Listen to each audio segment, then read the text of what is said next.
Hey, how about you, everybody? Welcome into the Auburn Live Recruiting Show. I'm your host, Jeffrey Lee, Senior Recruiting Editor for Auburn Live on 3, dadgummit. Today is, for you, it's Wednesday, October the 23rd, 2024. For us, it is Tuesday evening, October 22, 2024. Keep that in mind moving forward. If we mess up with any today's, tomorrow's, or yesterday's, we will do our best to stay erroneous free, but we are prone to being erroneous. Today, we've got a fantastic show for you. You know why? Because the stars of the show are here. Mr. Cole Pinkston and Mr. Allen Head. How about you, fellas? How about you? How about you, bud, George? Yep. How about you? I mean, we got to bring it back, right? How about you, everybody? How about you? Says Keith. How about Blessed you? us with his presence you on the call-in show. I needed that. How about you the other night? I really did. Oh yeah, it was good. That made my heart just full. Hey, look, I'm telling you, it was a little bit of a flashback to when we got this all started, right? Yeah, it was. Cannot beat a Keith Niebuhr call. No. Unless it's every night. All right, folks. So we've got some news this week, although it's been a relatively quiet month for Auburn, at least for visit wise. I know Sam Turner has committed, but let's see. Monday night, Andrew Babalola finally came off the board to Michigan. And then right before we went on air here tonight, Tuesday night, Zion Ely, the 5-star edge from St. Francis Academy, the number 1 overall recruit in the 2026 class, announced that he will be visiting Auburn for the home game against Vanderbilt. So we'll get to all of that and more. We're going to do some questions from the corner. We're going to get to some how-about-yous. But before we do, if you like what I'm rocking here, y'all know about my rockers here. I don't mean my chairs. I mean my digs. Row back, big dog. You've seen Cole rock them. You've seen myself, the polo. Here's the quarter zip. It's so good too, man. It feels so good. If you've worn Rowback before, you know what I'm talking about. If you haven't, you're missing out. If you're not familiar with Rowback, it is the only way to describe. What's the only way to describe Rowback? I'll tell you.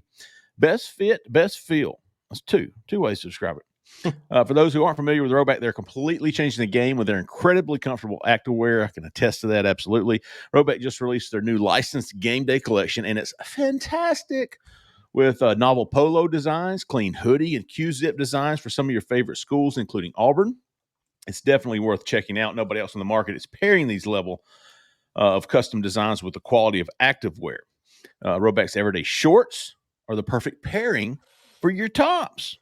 They are comfortable, have an elastic waistband, and great fabric that is made to have an appearance of a nice short, but the comfort of an athletic short. It's really cool. Let's see. Use the promo code Auburn20, AUBURN20, for a generous 20% off for all new customers through the end of this week.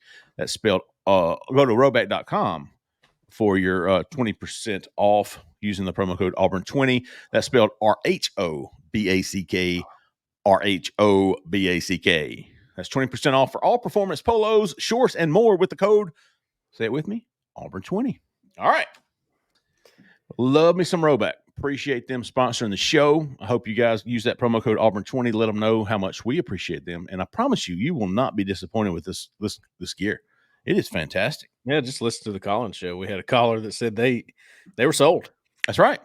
Yeah, that his wife was listening to the show and then just showed up with a Rowback shirt. So, Yep, that's the superstar if there ever was one. And one alibi for you on your nuggets of news there, Jeffrey. Joseph Mbachu decommits from Florida, priority defensive line target, and I look for him to be in Auburn. Mbachu, fellas. Yeah, sooner rather than later. So that's a big one. That's a big one. Yeah. I will say this too. After that news came out, did some digging. Auburn feels very, very good about their chances here. I think it's Auburn. I think Chad Simmons said it was Auburn, Texas, and on the hot board update on Friday, I will have Auburn with an edge. I like it. Listen, I think Auburn went toe-to-toe with Texas for 2 D linemen last year, TJ Lindsey and Malik Blockton, and got both of those. It's time for another battle. A lot of relationships there with Vontrell King Williams as well as Kenyatta Watson. Yes. Grayson High School connection for sure. So he's definitely one we're going to be keeping an eye on. We might have a question or two about him tonight. Let's don't waste any more time. Let's see what the fans want to know, fellas. Let's go right into it with D-Cone 24, not to be confused with the Mets pitcher, David Cone. I don't know if y'all bring me the righty. I hear it. Malachi Goodman, Cole, how you feeling about him, big dog? Penn State commitment? Yeah, I want to see him go to a game at Auburn. Okay. I want to see him visit again, and then I'll have a better answer to this. I will say I do believe he will visit. I'll put it that way. I would be shocked if he didn't. I think Auburn kept in contact there. I'll tell you what, I even heard that back when he committed to Penn State, he similar to what Andrew Babalola did and said beforehand and said, look, this is what I'm doing. You know, I don't want to cut off lines of communication. We're too close for all that. I think Goodman did the same thing, and I think they've continued that. And I think Auburn's going to just at least be in the picture a little bit. I don't know how much yet. I want to see him visit, like I said. Then we'll have a better idea, and I think he will visit. Okay. I like it. Malachi Goodman, man. Yeah. He's become pretty important, wouldn't you say? Let me say, is he kind of like Dylan Wade? He could play either or? I think so. Or is he more of an end guy or a tackle? No, he's a swing guy. He's both. Okay. I see him, whereas Dylan Wade has the versatility. And I know we got to talk recruiting here, but Dylan Wade is so unique because I have never seen a guy at Auburn successfully be able to play left tackle, right tackle, and left guard. Kendall Simmons maybe is the last player that I saw that had the versatility to be able to do that and play those many different positions. So it's really unique to see someone of his size and stature be able to swing all over the place. Malachi Goodman, to me, is more guard, right tackle-ish. I don't know that he has the feet to play out on the left-hand side. Yeah. But again, there was a time when I didn't think Greg Robinson had the feet to play left tackle, and he sure as hell had more than enough athleticism to play on the edge by himself. Well, the thing is, with a guy like Dylan Wade, in reference to Malachi Goodman, you really don't want that situation to happen again with Dylan Wade. And it's props to him, of course, because he's able to move around. But you really want to solidify him somewhere. You don't want to have to do that. They've had to do that for, deficiency reasons at times. Yeah. So you want Malachi Goodman, I think, eventually to be a guard because of his power, right? That would be the best fit probably one day for him. In a perfect world, absolutely. Yeah. All right, let's see what old Jay Feltman. How much does Naeem Offord's visit to Ohio State this weekend and Walton going to his game change his recruitment? I don't think it does at all. Do y'all? No. The visit, maybe. I think what gets said coming out of that visit may change some of my perspective, but I feel like what I've heard leading into this at this point has me somewhat confident about Auburn's chances of flipping him. Now, again, recruiting's fluid. You never speak in absolutes. Things can and do change. And because he's going to visit there, maybe he has another conversation with their collective or some other facet that he's intrigued with as it pertains to their program. So stand by on that. But as of today, no, I think everybody feels relatively confident about Naeem Offord landing in Auburn's class. Trooper Taylor's towel. Any other cornerbacks to keep track of if Donovan Starr decommits? Any other cornerbacks besides the hot board cornerbacks where you've got Naeem Offord? I think Rayshawn Dinkins is on there, but I'm probably going to take him off. Yeah, sounds like Georgia's making a big move with Dinkins, which doesn't shock me. Like we said, that guy's a baller. Yes, he is. I don't know. I don't know of any new names really. Oh, how about didn't you? The only name that came to mind, like I'm thinking, is there a guy that we knew about early and then he kind of tapered off, and then maybe he's having a big year? Like, and Cole, I don't think you were very high on Andrew Purcell after seeing him in person. No, I was actually. Oh, okay, okay, there you go. I think there might be some limitations to his game, but as far as a coverage player, he knows how to cover. And listen, that can go a long way for you. Sure. So I don't know. Maybe he's somebody they look at down the road. He's teammates with Eric Winters, and they're close. So he's committed to Kentucky. It ain't like he's a slouch by any means. I'll give you two names, and All they're right. names that have been on your hot board at one time or another, but Timothy Merritt and Shamar Arno. Those would be the two that I pay Arno. attention Oh, to. Shamar, yeah. I was thinking not on the hot board. Shamar's still on there. I've got him at 45. I Yep, mean, Auburn's right there with him. Merritt, he's the Miami commit, right? correct. Yes. Okay. I wouldn't be surprised to see him in a game. Shamar coming back. Of course, Yep. Naeem. You get, and here's the deal: you keep the ones you've got so many right now. You want to keep Dante Corey. You want to keep Donovan Starr, and you want to add Naeem Offord. If you lose a guy like a Donovan Starr, I don't know that you get desperate and go look for another number.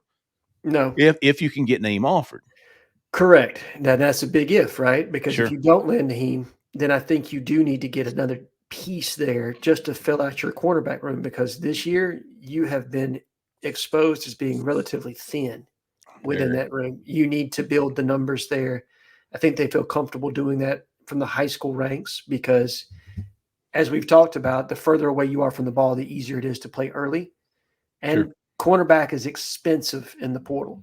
So that's one of those premier positions that you got to pay up for. Now, I'm not saying Auburn wouldn't go do it, but maybe you wouldn't be able to take 2 or 3 corners from the portal. You might be able to take one and need to fill out the rest of your room via the high school market.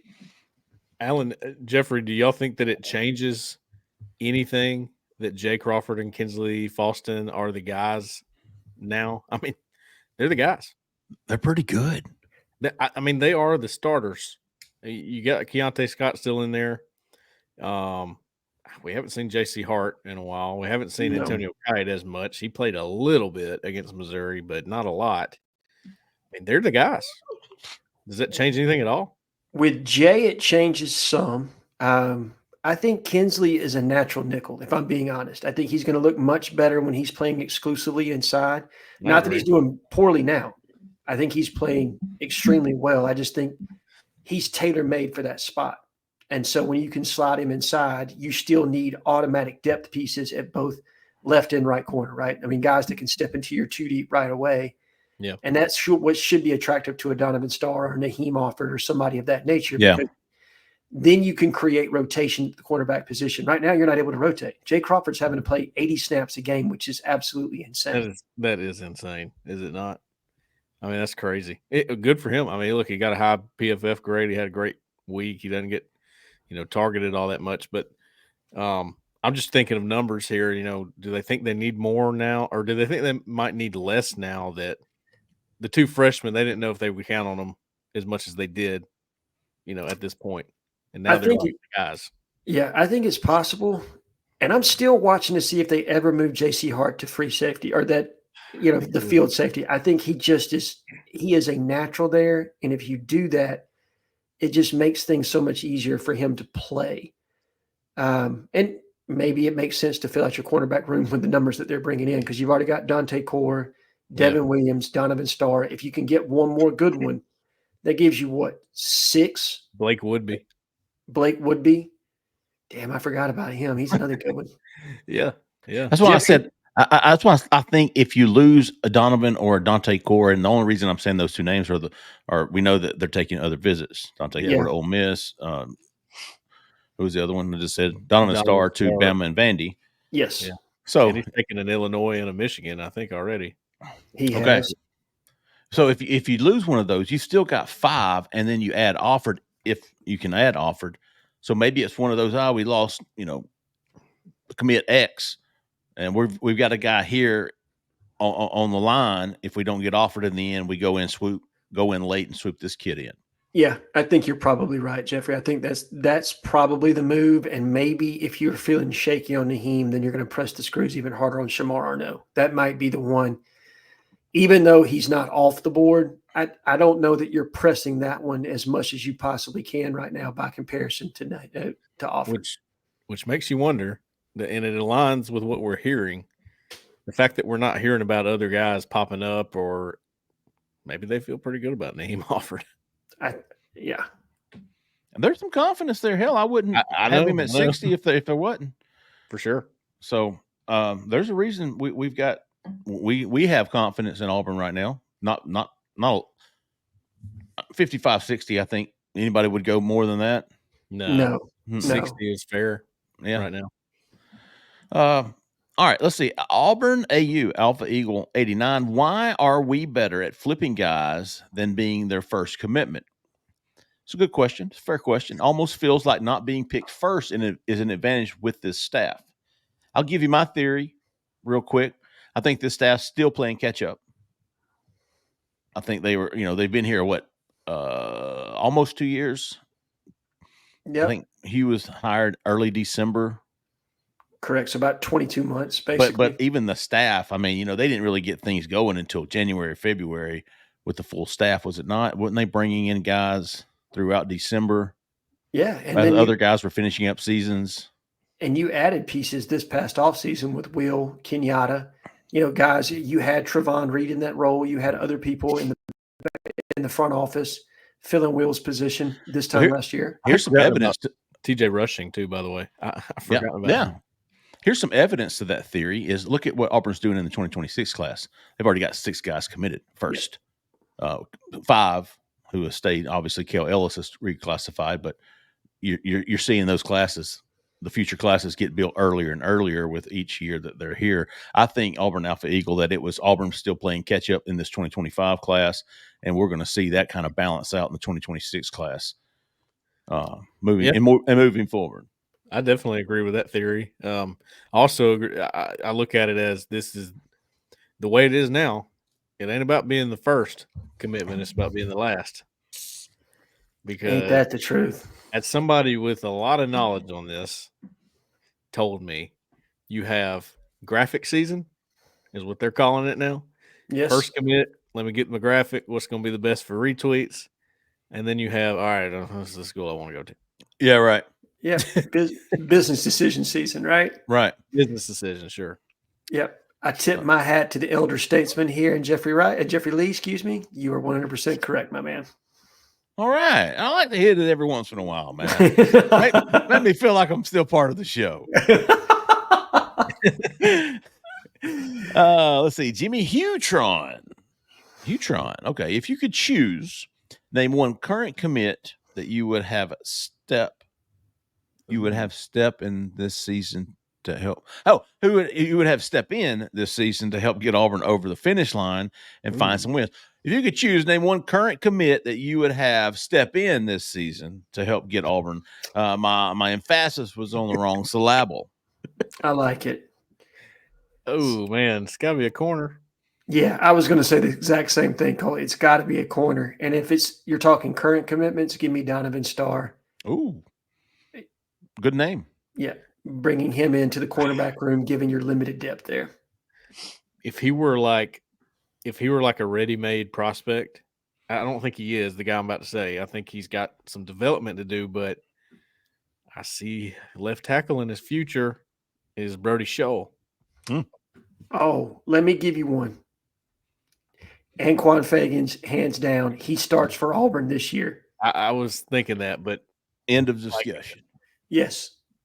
But give me Blake Woodby. That's what I would take right now. No shit. Blake can play. He's fast. Speed translates directly to the SEC, so you already got that part. I think he could help. Dude, corner, we can make a case for a lot of these guys. Like, I would love to see Bryce Steeves coming off the edge. I think he's a menace.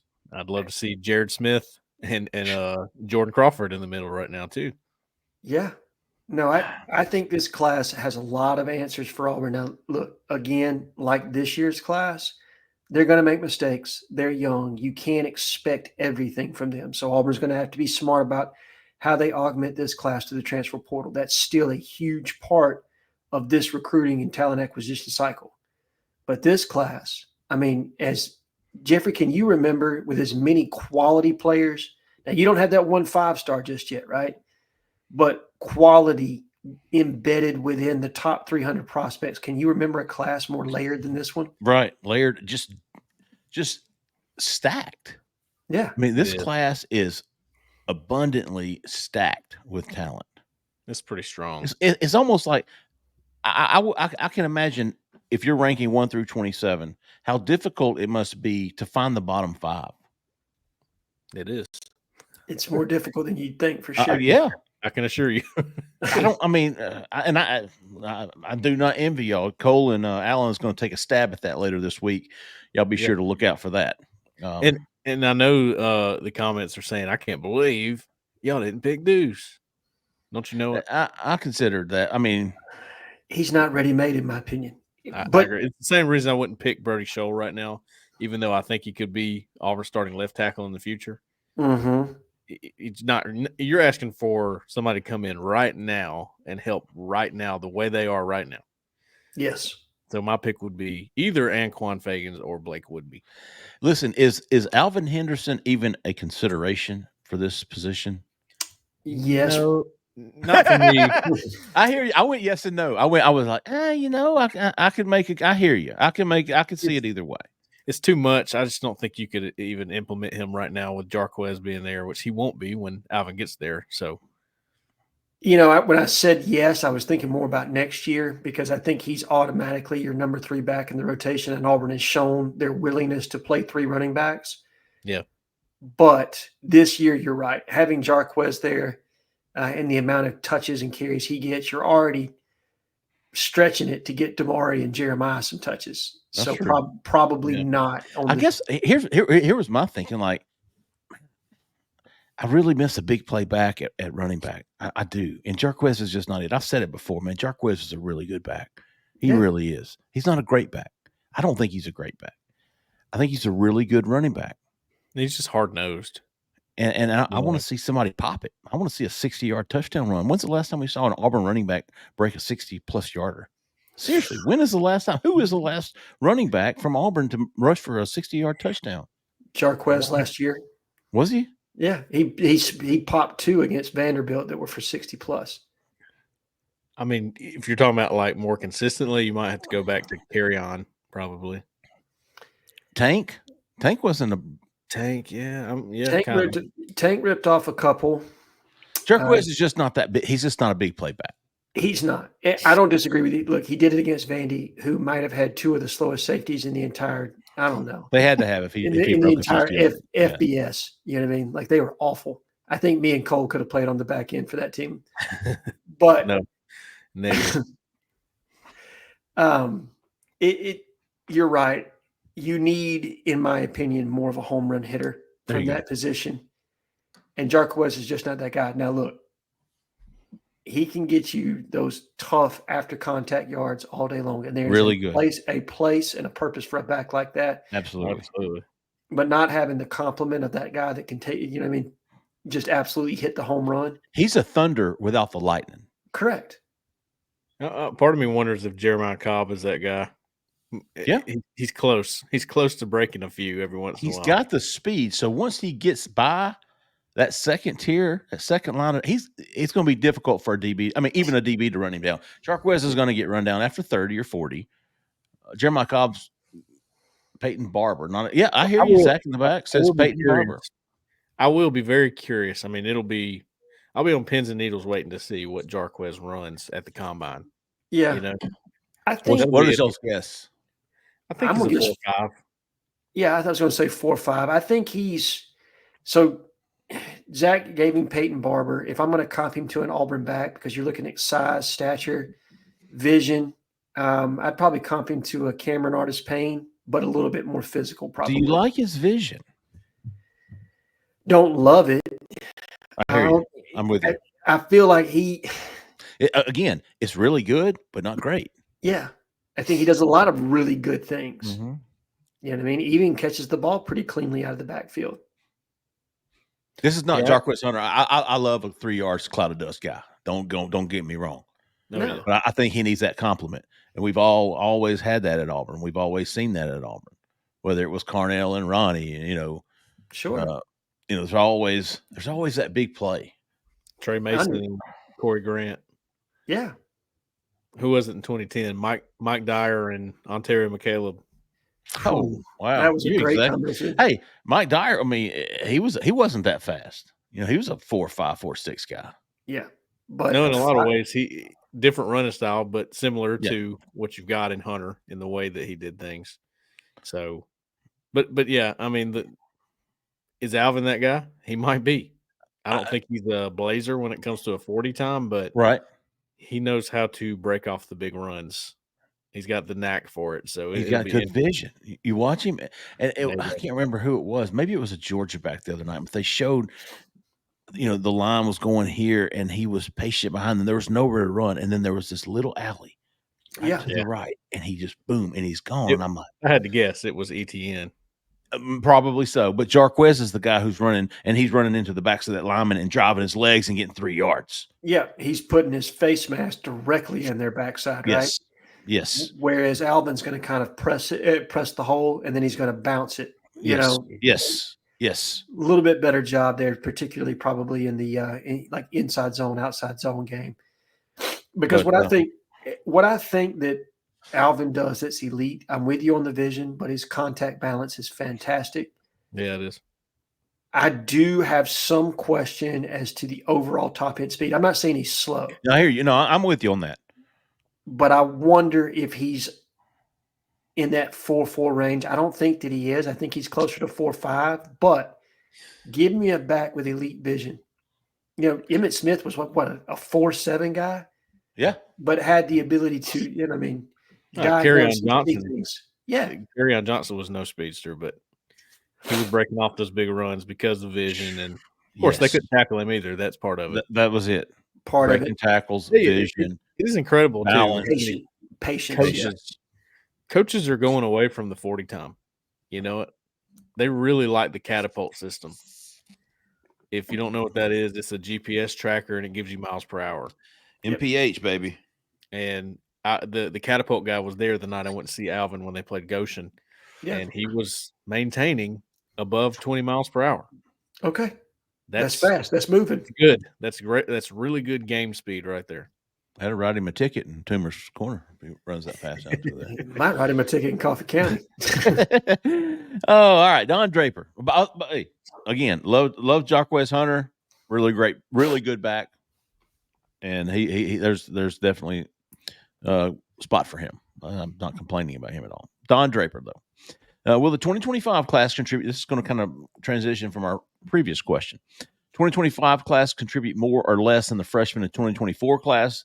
3 guys that stand out as first-year contributors. Well, let's start with will the 2025 class contribute more? It's going to be tough for them to. Correct me if I'm wrong, fellas.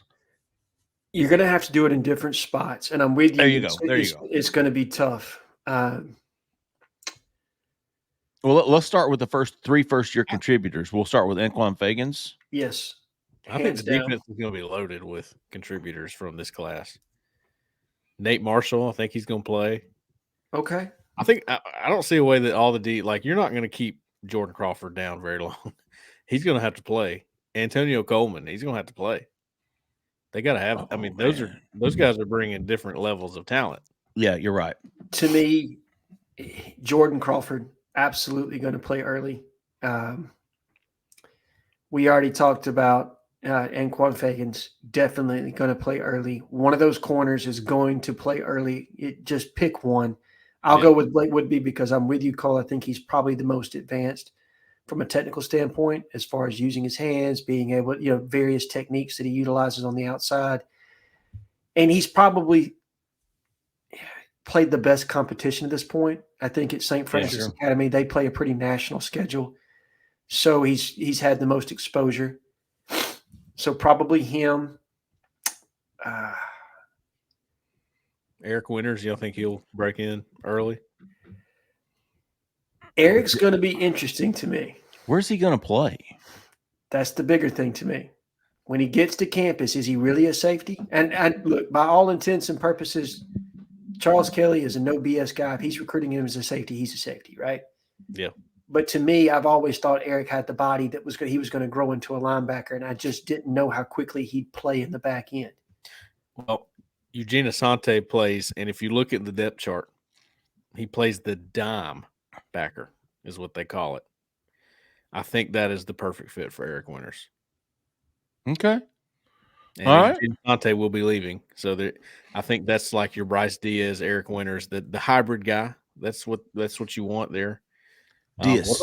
What about Diaz? What about Elijah Melendez?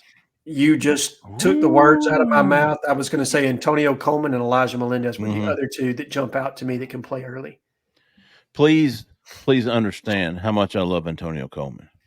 We do, buddy. Okay. Did we say Jared Smith? I was trying to. I was thinking of – that's who I was thinking of. All right, so Smith's an interesting one to me because I think he is a freak show talent.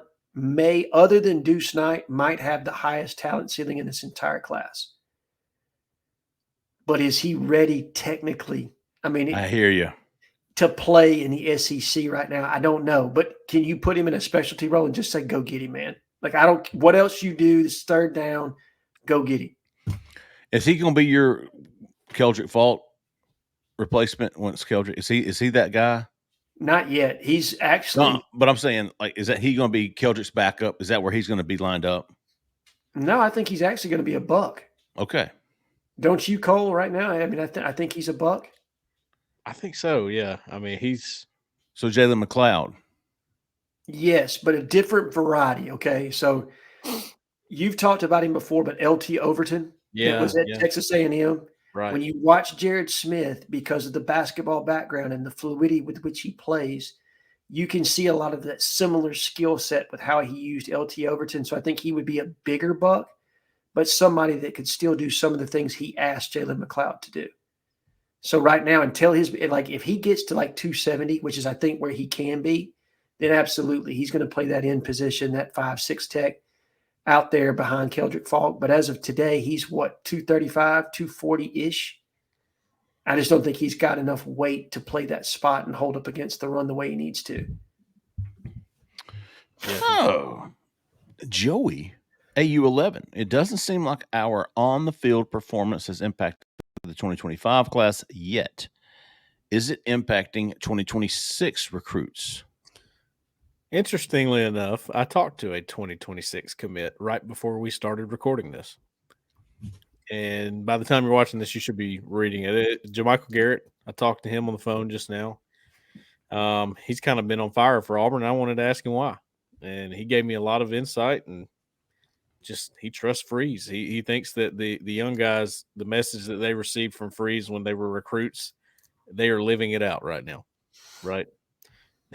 He told them they'd play and contribute and be key players, and they're playing, contributing, and being key players. So that's something that really spoke to a lot of these younger recruits that are watching this play out.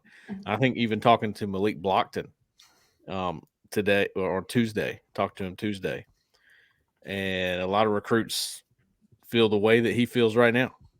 Like he sees such a bright future with the team. And I just don't see it as impacting recruits as much as you might think. And it's understandable why you would think so. Sure. And I even like sometimes I go, all right, well, now, are we sure about that? We're sure we're not seeing a lot of attrition? Not right now, you're not. Now, if it gets really, really bad, watch out for that. But as of right now, there's a lot of hope and belief going on. Is it just me, or do you get the sense that some of these young guys are starting to become the leaders on the team? Yes. I was thinking that earlier Tuesday. It's very interesting that they sent us for media, right? They usually send us Eugene Asante and Luke Deal and the guys that are captains. And they sent us Cam Coleman, Jay Crawford, and Malik Blockton today or Tuesday. That's interesting. Isn't that interesting? I mean, they're playing a lot of snaps, so it makes sense. But I think Joey, that next year's on the field performance will be much more important to the 2026 class than this year's. I'm telling you, that's true. I'm still giving Auburn a pass when it comes to recruiting on this season. I think next year it's going to start weighing. You're going to have to see some improvement on the field and in the win-loss column to keep selling the future in recruiting. Let me ask you something, because I've been thinking about this, and I know we had talked about you need to show progression in year two to continuously sell this recruiting class. And I no longer think that's the case. I still am a firm believer in the fact that we're finding out how good of a recruiting staff this is and how strong Auburn's NIL is. I believe that wholeheartedly. Yeah. How important do you guys think it is to get to that 5-win mark in this season to show some signs of life? Do you think it's important at all? Do you think you have to get north of 4 wins, or is this year? Yeah, or is 3-4 wins acceptable? Listen. Cole, real quick. I really do think being close in these losses is a much easier sell than, it's like, man, look how close we are. I don't think, and they did it again last year, and they're doing it again this year. I don't think you can get away with that next year as much. I don't think you can get away with it at all next year. I'm going to be honest with you. Me too, Alan. I'm telling you. But in this one, I'm less on very early in this year. It's like, you got to get to 7. You got to get to 7 to hold this thing together. Right. I was right there with you. And now I find myself like, you know what? If you could find a way to get to 5 with all the close losses you've had, I think you keep this class intact, completely intact. The interesting thing is that I don't foresee a game, even Alabama, and Alabama's lost too, but they're still supremely talented. I don't see a game on the schedule where it's like, okay, Auburn's going to get blown out in that game. They're not getting blown out by anybody. They're in these games. They have a chance to win these games in the fourth quarter, just like they did a year ago. And it's getting annoying to fans, but recruits see it as, well, as soon as I get there, we're going to turn that corner. Yeah. I know that because I've talked to a lot of them about it. And that's exactly what the message is from the coaching staff, and from the players too. I asked Jay Crawford and Malik Blockton about, what are they telling the players? What are they telling the recruits? Like, I know y'all talk to them. I know you see them on visits. What is your mindset about the way things are going, and how do you relay that to recruits? And they were like, man, you better jump on the train because we're fixing to get it going here. So whether you believe that or not, they surely do. Right. And I don't know if there's a number like 5. I think it's more of how you finish the season, on a high note, because you never, even though it looks bad the way you're losing, you never technically looked like you didn't belong. If that makes sense. You're not close. Yeah. And then, of course, you turn around and go, well, I've got 2 freshmen starting at corner. I've got freshmen starting all over the field at receiver. I've got freshmen on the D line. I've got freshmen playing linebacker. When we get this next class in, and then you've got your Keldrick Falk, Kayan Lee, Connor Lew, they're the veterans, it's going to look a whole lot different. And really, it's hard to, even as a fan who's disgruntled right now, it's hard to believe that wouldn't look different with another class of these kind of studs coming in. You supplement what's there right now with 27 to 30 more of them, and some more. Look at Keandre Lambert-Smith, the more portal pieces, right? That could be really good.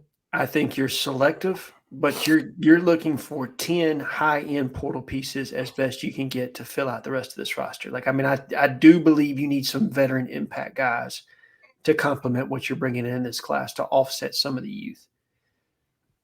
And it's incredible how one game can really – if Auburn has one game down the stretch where they really – boom, they have this explosion of offense and they beat somebody they're not supposed to. I think back to the where Cadillac took over for the A&M game, right? That one game garnered so much energy. All right, so let's think of it. But let's think of it like this. What if Auburn goes on the road and beats Kentucky? And then you come back home and you've got a Vanderbilt team that has played really well and you beat them. And then you beat Louisiana Monroe, and now it's crescendoed into this Texas A&M game. And think about how much the fan base is going to be into it and how much of a recruiting sell that game would become if you can do that. Now, that's an if. Because, again, as we all know, and we got to go back to talking about recruiting here, we haven't learned how to win yet. We haven't learned how to close yet. So you got to see it to believe it, right? Yeah. You got to see it to believe it. It is. We really are talking about recruiting. We really are. Sure. By doing this, because that's where we're at. You have to question these things, right? Sure. Blake R., how serious of a contender would you expect Auburn to be for the recent 2026 UGA quarterback decommit, Jared Curtis? Jared Curtis is a 5-star quarterback from Nashville. Yes. And he just recently decommitted from Georgia. He named 6 schools that he was really looking at. Auburn wasn't among them, and a day or two later, he announced that he would be visiting Auburn for the Vanderbilt game on November 2nd. I believe Oregon is the leader for him, a serious contender. I don't expect Auburn to be a serious contender. Maybe that changes after the visit, but I wouldn't be too hopeful. I do remember, I don't know if it was in the spring, Jeffrey. I think this guy had a visit to Auburn or had one planned, and I think we were in the facility and asked about him and got some positive, like, oh, yeah, might be in this a little bit. Well, I think he committed to Georgia like a week or a month later. Yeah. And then we just kind of wrote it off. But I actually, when I saw those 6 schools, I was kind of surprised Auburn wasn't mentioned. Well, that's why I'm saying, like, the first 6 thought, it was like Hayes asked him, I'm sure, like, pretty quickly, like, hey man, who are some schools that you're really looking at? And he named all 6 schools, and Auburn wasn't among them. Right. So Auburn wasn't fresh off the mind. But so let me see what he says after this visit, November the 2nd, and go from there. But as of right now, Blake, personally, just looking at the tea leaves, which there aren't many, there's 2 X posts. I'll believe it when I see it. Let's put it that way. Yeah, I'm with you. Let's see what we got here. Shaky hands 11. A lot of 11s in here. Oh, shaky hands. Honest opinion. What's it going to take for the wheels to fall off in recruiting? ULM loss. Can't imagine anyone honestly expects us to win any others at this point. I will be surprised. I'm going to be honest with you. I was surprised that the line for the Kentucky game on Saturday is only 2.5 points. If you take into consideration, I don't know if it's been a myth, but it's always been said that, home team gets 3 points right off the bat. If you take away that home field advantage, it's basically a push. So it's a winnable game. Anyways, what's it going to take? What's it going to take?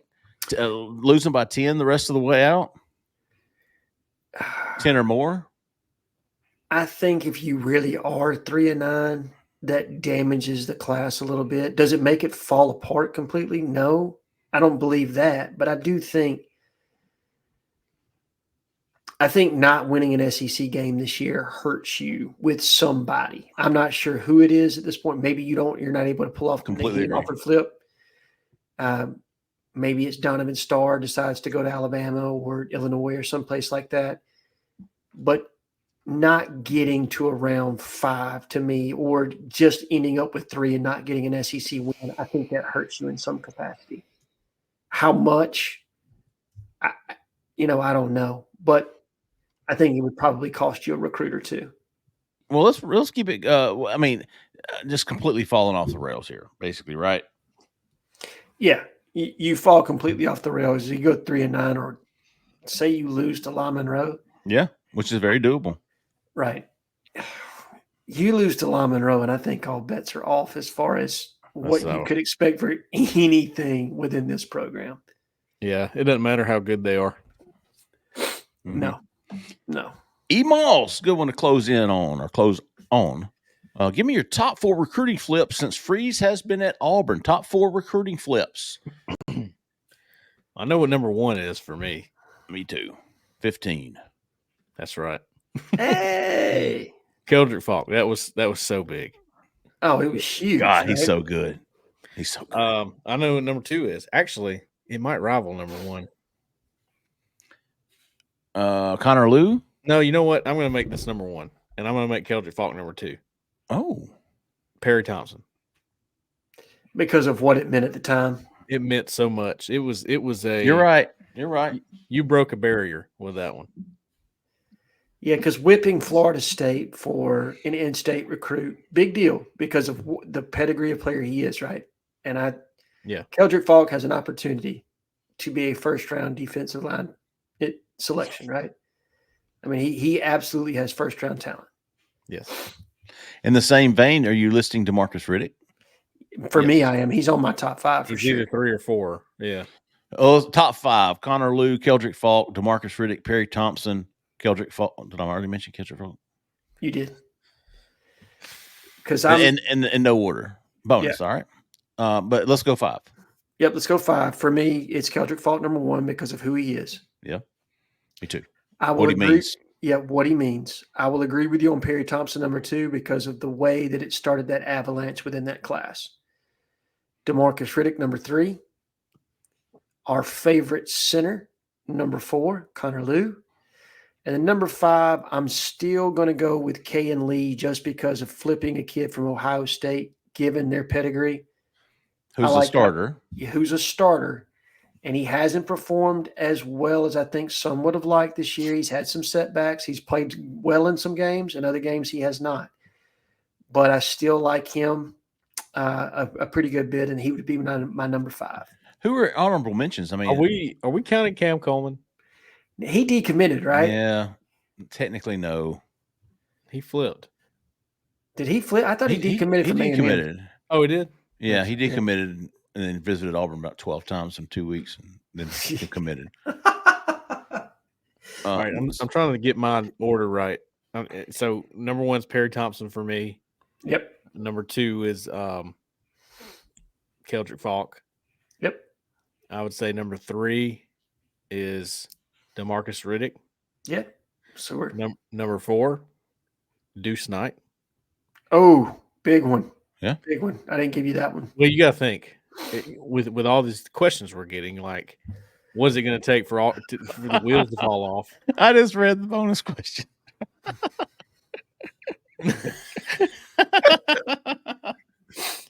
That's good. Zach, well played tonight, sir. Yeah, that was well good. Played. For those listening at home, the bonus question is: has Jeffrey Lee been growing his mustache since our last win? Will the stash remain until we win a conference game? And what's bad is I got to get close to the camera for people to even see it. That's going to be a screenshot from BBP. Oh, it already has been, dude. And I literally. It's so funny. Yes. It gets me every time. Yes. To round out my top 5, the reason Deuce Knight's number 4, though, because you don't get him, buddy, the wheels start falling off now. Right? Yeah. Almost, at least. Almost. And I was thinking, what are the others? What are your Derek Smith's got to be on there. Derek Smith, Nate Marshall's huge. Nate Marshall was huge. Elijah Melendez. Yes. Antonio Coleman both times. Yes. Antonio Coleman, Derek Smith. I think because you flipped him twice to me, there's like some significance there. He moves up for me because you didn't flip him once, you flipped him twice. I know that's a big deal. And you got Jamonte Waller and Mars Williams. Sure. Yeah, all big ones, man. Alvin Henderson. Yes, from Penn State. Sure enough. Sam Turner from look, that's all right. Let's go 4 years down the road. And I'm telling you, Sam Turner is going to end up being a bigger name than several players in this class. I promise you that. I believe in that kid that much. Okay. I think he's going to be highly productive. I feel pretty good about him. He feels a lot like Malik Blockton. Like, talking to him today, it was the same mindset that Malik always had, as a recruit. He's got the same mindset today. I mean, for a freshman, you got this guy. And the question I asked him, like, dude, you were a recruit a couple months ago. Like, you understand the mindset of these guys. What do you tell them? And that was, stay with us, man. What are you talking about? If you ain't with us, then get out of here. It was kind of his answer. Yeah. And, he said, listen, that last play was on me. They scored because I didn't stay in my gap. Dude, that was a 15-play drive. Yeah, right. But I like the mentality though. Right. And he was like crying on the field, like he had to be, Vontrell came and got him and was like, hey, listen. Poor shit, man. But I love that. I love it. Exactly. And that's, listen, 3-star, 5-star, 2-star. I don't care. If you got that mentality and you can play football and you have the skills to play on this level, you take shots on those guys. I agree with you. Sam Turner, talking to him the other night after he makes the game-winning touchdown in double overtime, the exact same mentality. Like, I missed that play 2 weeks ago. I got it back tonight. Right. Love it. That's the kind of guy right there. I'm with you. And he's the kind of kid, to me, because of the way he processes things as quickly as he does. Is his skill set as elite as some of the other guys? Probably not. But Darvin Adams played, there were other guys, receivers at Auburn. Courtney Taylor didn't have all the physical tools, but they were fluid and they were extremely bright. Yes. Knew how to play. And that's what Sam Turner reminds me of. I like it. Speaking of BBP and his gifts, memes, whatever, how about you this week? I've got, I think 6, maybe 7. 6, maybe 7. Of course, I've got some left over from last week since I was absent. I have a lot of leftovers, but I just have one tonight. Okay. What you got there, Cole? I just got one. I got the corner. Just going to give one to the corner. Man, I put some news out, and the corner has wrapped up around me, man, and I appreciate it. Well, that segues into my first how about you is to Mr. Cole Pinkston's dad. Yes. Make that times 2, baby. If y'all aren't aware, Cole came out, I guess, Monday night. His dad's been battling stage 4 cancer. If praying is something that's in your wheelhouse, we're all already praying for him. We would ask you to do the same. A fantastic gentleman, and pray for him and for the fam. Appreciate it. Thank you. I hate to go on with how about yous after that, but yeah, sorry. Your dad will understand. Oh yeah, he'll be watching it. He'll be watching it. Yeah, well, we're praying for you, big dog. Sure are, man. And we ask that everybody do the same if that's your thing. It certainly is mine. All right, I'll just read down mine real quick. BBP, how about you, big dog? And not for your memes, man, for your support, just overall support. We appreciate you. How about you to Barnes Hard, who wrote a nice testimonial for us. Big fan of the show, big fan of the site. Appreciate him. How about you to Matt_McT? How about you to Stephen Queef? Remember, see, he was a holdover. He's the one who came up with what this show needs is more Kevin from Wilmer. Yes. Remember that? So yes. Stephen Queef. B-More62, how about you, big dog? Then I've got 2, Rusty Allen from Sportsman's Deer Processing on 331. No. Yeah. Yep, 331. I think I said 231 last year, but I got it right this time. It's the Pine Level one, right? Or no? No, this is south of Montgomery, like 10, 15 miles south of Montgomery on 331. I got my they're doing skull mounts. They took over the skull mount business. I got mine back. I got mine back the other day. Looks fantastic. Ooh, look at that. Very nice. Oh yeah. This was my target buck last year. What am I doing? Yeah. And got him. Now Barnes Hard threw the Spanish moss on there for me. I thought that looked pretty sharp, don't it? Really? Did he really? Yeah. Look at that. It looks bigger, don't it? Anyways, y'all go fantastic sausage too. Man, they make some good stuff. Burt beef jerky, Sportsman's Deer Processing. They're on 331 south of Montgomery. How about you to Rusty Allen? And how about you to Gus Chiggins? Oh, Andrew from Butcher Paper. We went by there, had lunch the other day. Great day in the morning. I cut my brisket with a plastic fork, and sometimes I didn't even have to. Ooh. I'm telling you, buddy, it just pulls apart. Go look if you haven't hit up Butcher Paper lately. Go check it out, and they've got pepper sauce for your collard greens. They do. Yes, they do. Very, very important piece. It is. It is. Alan Head. Yeah, BBP because of that screenshot he got of your mustache, dude. That was absolutely hilarious. Listen, just times 3 him for me. I know I gave the corner one, but he has been awesome. Cole Pinkston's dad, obviously, I think we already said times 2 on that. But again, Mr. Pinkston, we are all cheering for you, thinking about you. Anything we can do, you let us know, sir. But those absolutely say a little prayer for Cole if you're so inclined, as Jeffrey said. P. Diddy 98 _. I like old P. Diddy. You know what? He had to change his username, but yes, 100%, bro. We got to talk about that one. Yeah, but I was waiting for you to get that. I was writing it down. I was like, "What did he do? Change the number?" Oh no! The Diddy party action, but hey. I thought he had a post today that, you know what, a lot of people identified with. So good for him on that one. And then Edward for his call on the show. Is he country kid from the country? What is he now? I'll try to find him. I think he's Okay. Kid from Country or something like that. Yeah, Kid from Country, I think is what it is. But Hugh Freeze hanging his ass over the fire still had me laughing like a day later. 100%. Good stuff. If y'all haven't already, go check it out. Auburn Live on 3. And I might have a promo code for you. Thought I did. I think I do. Y'all go check out Auburn Live on 3.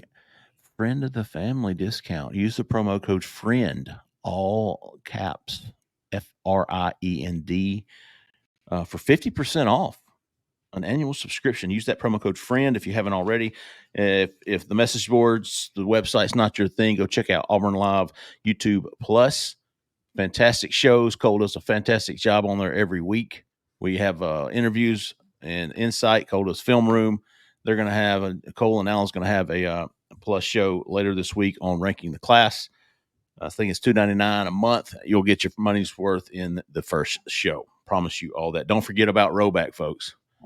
I'm wearing it not because I think I look good, but I do. Use that promo code Auburn20 on rowback.com for a generous 20% off for all new customers through the end of this week.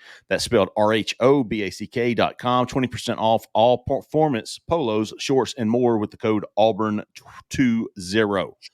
All right, folks, that's going to do it for us tonight. We appreciate everybody listening. We appreciate everybody watching. As always, look for us later on this week. And we'll be back Sunday night for the call-in show. For Cole Pinkston, for Alan Head, for Zach in the back, who stayed in the back, I'm Jeffrey Lee, man. Y'all stay in that left lane. See ya.